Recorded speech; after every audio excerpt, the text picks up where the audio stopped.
John Sanders. Walter Street. Here. And I'm here. Michael Kashawagi.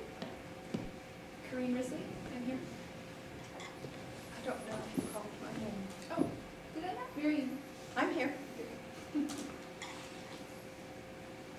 Well, before we start the meeting, I'd like to thank our new city manager, George Rodriguez, for joining us this morning. Thank you.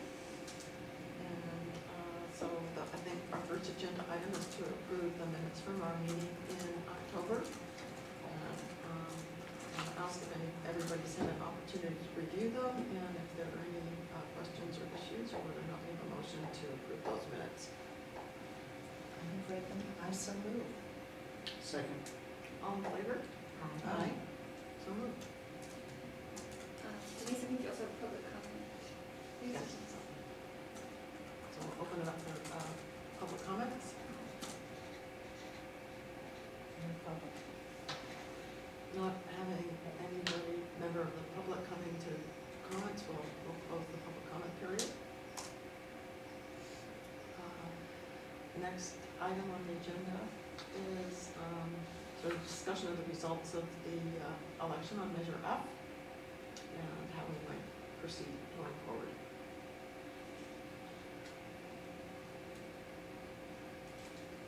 Any comments or discussion? I think it's very difficult to know really in the final analysis what those results meant. I think that the vote no on that, people view it as a resounding victory for them. I view it as a sad day in Atherton for the community, more so than those of us even who worked so long and hard to look at alternative sites for a new library and the possibility of a need for a new library. And I say that because as it was reported in the New York Times about the presidential campaign, I don't believe there's ever been so much misinformation disseminated. And as was recently stated in an almanac article, it's small wonder that people of Atherton were confused. I think, had I not been a member of this committee, I would have been confused as to how to vote. So I think it was very difficult to determine really what people were thinking when they voted. I really do know, I think to the last one of us that when we spoke with people as individuals, often they didn't understand the facts, and they, at least a good portion of the time, would support the library. So I think it's very difficult to know what those results, as overwhelming as they may initially appear, actually meant in final analysis. I second Kathy's comments on this. I feel similarly. I second Kathy's comments. I think it's what is saddest about the process and what happened was the level of vitriol and I would say deliberate and planned use of providing the community misinformation. There were emails and a website that not only slandered individuals in this community who worked hard in good faith, but made deliberate misstatements of fact, including misstatements of fact on the ballot measure language and rebuttal arguments. And this, I guess, is what you call politics. I find it extremely disappointing in a small community like this. And to make statements that 37 trees were going to be raised, to make statements that the town would lose control of the park, to imply that we would be serving people that we haven't served for decades is extremely disappointing. And it's certainly an issue that people felt very strongly about, but the biggest disappointment is the lies that were made and the attacks on people's reputations. You know, there's a, But I'll leave it at that, and I think I would just recommend for our committee that we move forward to the extent that we wait until the council determines what maybe our next steps are, and proceed in that manner. there's a quote that I recently read, and it seems so apropos when I read it, and it's by Senator Moynihan.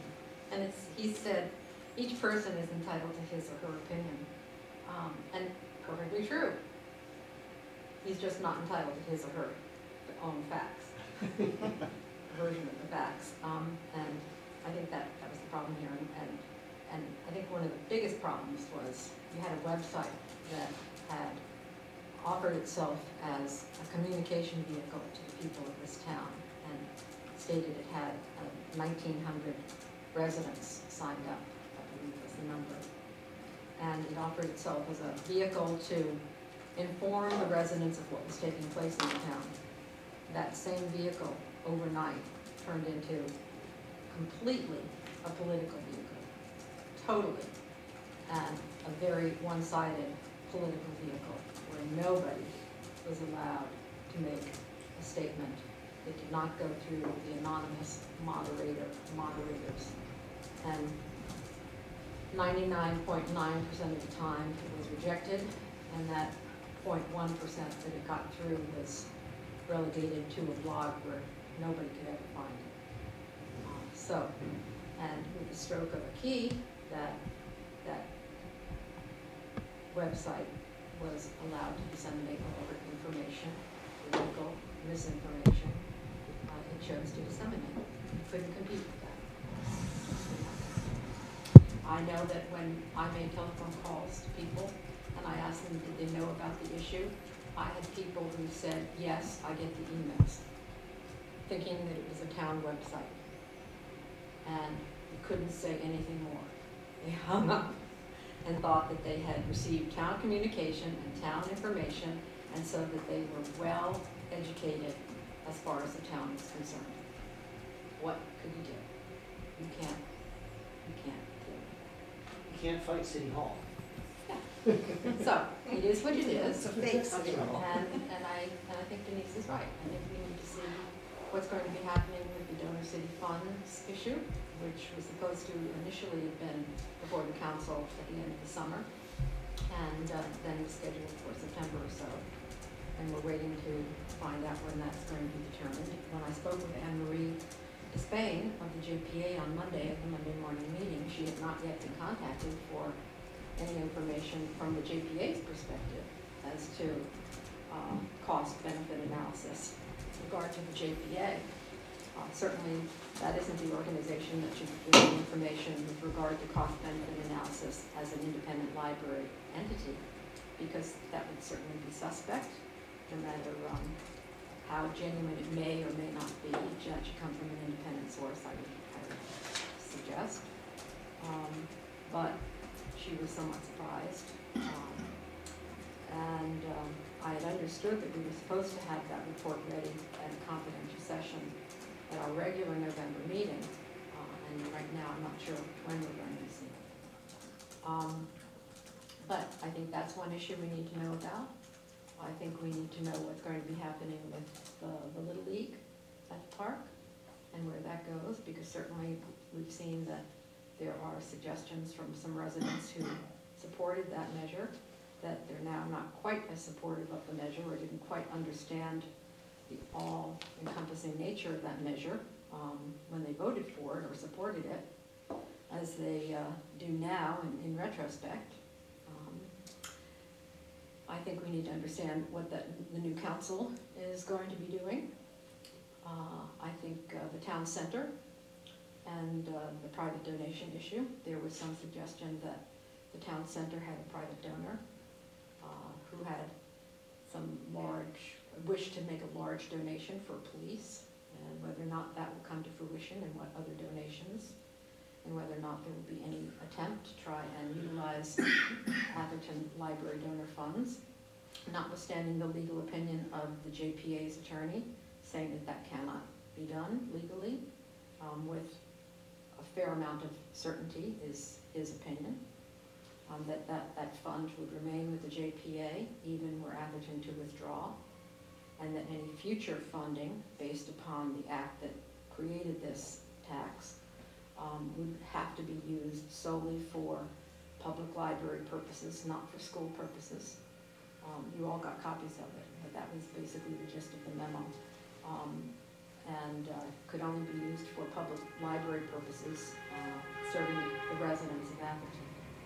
So, those are a lot of balls up in the air, and I think we need to see where they're going to fall before we know how we wish to move forward, respond. But I think one of the most important things is to continue oversight and to continue to be as honest as we possibly can and positive, and try and remain informed and keep other people as informed as we can in an honest way. Because I think that's what's solely lacking. And I think what is very much lacking, and we at some point need to consider, is a vehicle of our own to be able to inform people in a similar manner of day-to-day responses. That was where we were not able to compete in any way, and we were not capable of keeping the people of this town informed. And I think that, frankly, I think that's a failing on behalf of the entire town. I think the town let the citizenry down in not having that capability, because it wasn't enough to be able to send out cards. It wasn't enough. I mean, we couldn't even support what our own attorney had written in the ballot.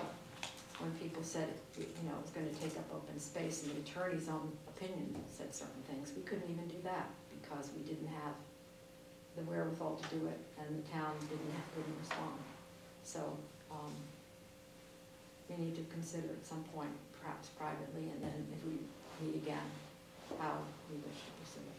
Well, the only comment I have to that is that we're a town committee, and I think that any communication that we have with the community needs to, the method needs to be approved by, the council and the city manager. Individuals decide to do something differently, but as a committee, we're an advisory committee to the council, and as such, any method of communication would need to be sanctioned by the council and the town. That's right, unless we choose to do it as individuals. That's right. So, I agree. I'd like to, sorry, I have to leave in just a few minutes, so meeting can certainly continue. Two brief questions. I agree with what you said, but there are two things which, even though, yeah, I think maybe the ball is in the other side's court as to what they're going to do in front of the council, I think we need to do some thinking about how we react to an effort to start another master planning group, okay? And at least right now, I'm feeling, subject to people's comments, I think we'd be better advised to say, all right, you won the master planning issue. Let's go. Let's go ahead with master planning questions and see what everybody says as to what they want. We've never been, as a committee or as a council, we have never been resistant to a master plan, neither for the park nor for the town, ever, ever, ever. Our suggestion has always been that a master plan should have been put in place before the town center even started doing its work. And our surprise was, why did the town center people only start raising the issue after the library came into the picture? Why wasn't this done before a town center, which preceded the library by years, before a town center was even raised? Absolutely, a master plan should go forward, no question. And we already had a master plan that was going forward with regard to the park. Yes, that should proceed. And that was going to be a condition in any event, if a library measure had passed, that was going to be a precondition to putting any library in the park. So that's on course. My second question is, assuming that sometime in the next 3 months, an effort is made by the citizenry or the council to completely disband this committee, what is our reaction to that? Or do we then try to get on a new committee if we feel strongly enough about it? Well, I'm not expecting any answer, Yeah, I'm just, You know, our committee was formed by the council, we serve at the pleasure of the council, and whether or not this committee remains is a decision of the city council. My hope is that the committee would remain, and should the town determine to go through a master planning process, that members of this committee be represented in that committee. We have a lot of knowledge and background in a number of the issues, but, you know, that determination is yet to be made. But, you know, my hope is that the work done, you know, has value. We proceeded based on decisions of the council.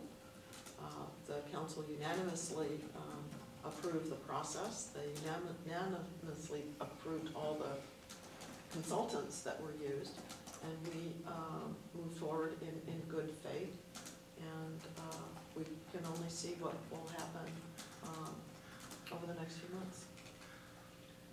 So, and then, want to close this item, or any other comments?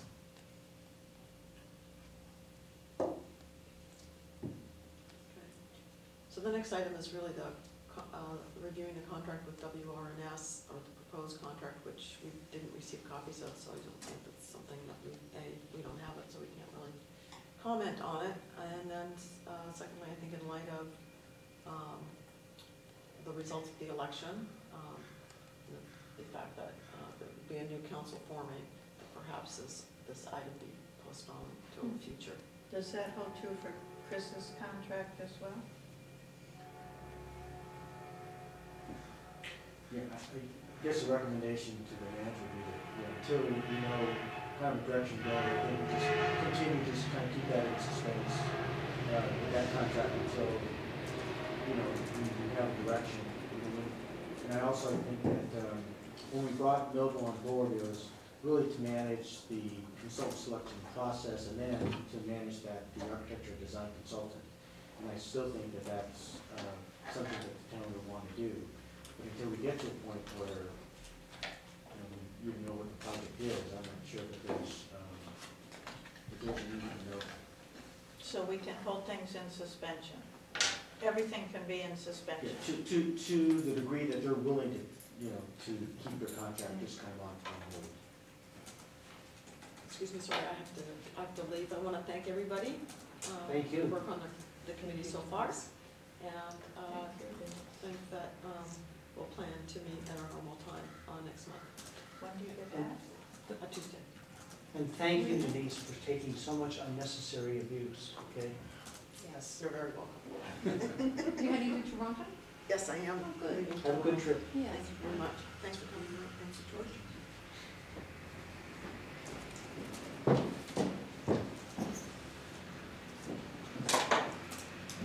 Okay. How was your party? Then should we just continue and adjourn the meeting? I move that we adjourn. I'll second. Aye. Any opposed? The meeting's adjourned. We didn't get back till after 7.